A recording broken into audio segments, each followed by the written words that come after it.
Comment s'adresser correctement aux Russes? Vous pouvez penser, pourquoi en parler? Ce n'est pas compliqué de s'adresser à une autre personne. Et en effet, je vous comprends très bien, pour les Européens qui ont des termes compréhensibles pour s'adresser aux autres, monsieur, madame, frau, miss, pani, etc., il est vraiment difficile de retenir quels problèmes peuvent apparaître à ce sujet. Mais je peux vous dire que c'est un sujet auquel vous devez faire attention quand vous apprenez le russe. Je n'ai presque pas rencontré les cas où les étrangers se sont adressés sans difficulté aux Russes quand ils sont venus en Russie.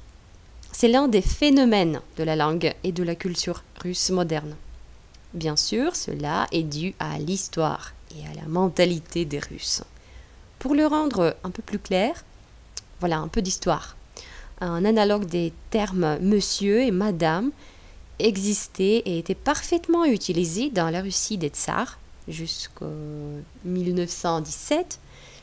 Avant le XXe siècle, les gens en Russie ont été divisés en catégories assez claires.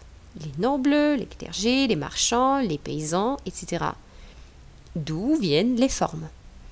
Господин, госпожа, monsieur, madame, par rapport aux personnes de groupes sociaux privilégiés, сударь, сударыня, судари, сударыни, donc monsieur, madame, mais pour la classe moyenne, барин, барыня, une forme parfaitement russe, pareil pour les deux groupes. Après la Révolution, tous les anciens grades ont été supprimés. Donc l'égalité universelle a été proclamée et donc tous ces господин, сударь, барин, toutes les formes ont disparu. Я не господин. Господа все в Париже. Au lieu de tous les appels qui existaient en Russie, à partir de 1917, seulement deux apparaissent. Гражданин, гражданка, comme monsieur, madame à l'époque soviétique, et товарищ. Тебе выступать. Товарищи! По какому вопросу? По трубам. Товарищи! En plus, on s'adressait tavarish à la fois à un homme et à une femme. Quand la croyance à l'avenir communiste a commencé à disparaître, après environ 1970-1980, tavarish est devenu impopulaire. Je dirais, alors, les gens sont venus avec leur propre idée d'appeler l'un l'autre et tous ces мужчина, un homme, женщина, une femme, молодой человек, jeune homme, девушка, jeune femme, дяденька, une forme assez spécifique soviétique, c'est quand les enfants s'adressaient à un homme inconnu, mais c'est une forme donc plus douce. Вам кого, мальчик? Здравствуйте, дяденька.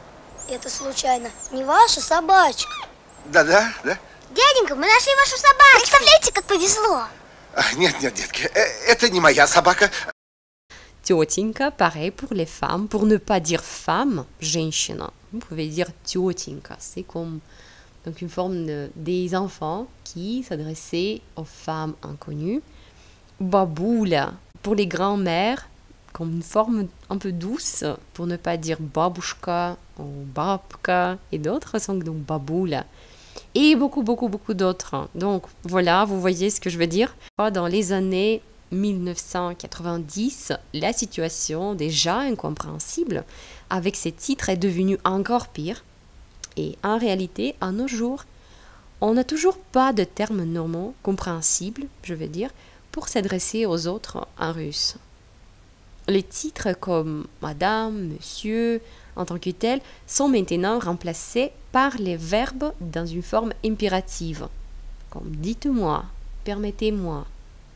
Il est impossible de traduire en russe une phrase aussi simple que bonjour madame. Ça n'existe pas ce titre pour une femme ou pour un homme. C'est juste добрый день ou здравствуйте.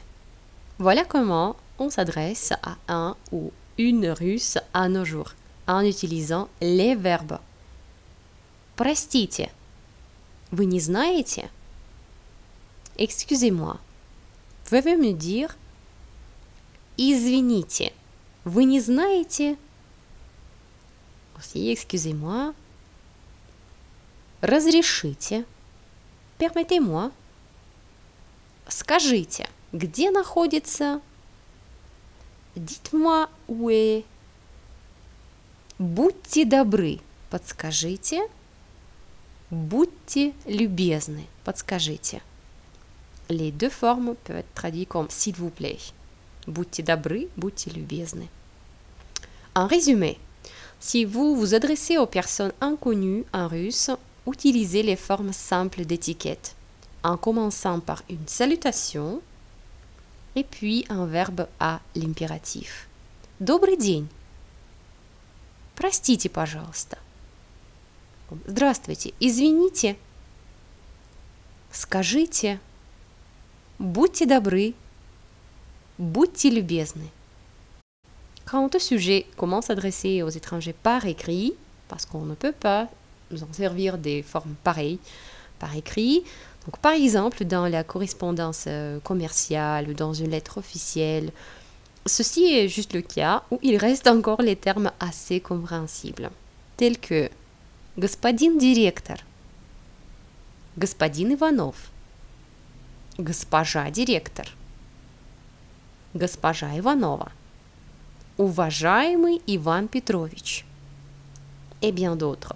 Il y a une vidéo entière sur ce sujet, comment rédiger une lettre en russe. On y parle des termes acceptables, des titres. Je donne aussi des exemples de lettres que vous pouvez télécharger et utiliser. Donc, je vous laisse le lien vers cette vidéo dans la description et dans le manuel PDF sur le site.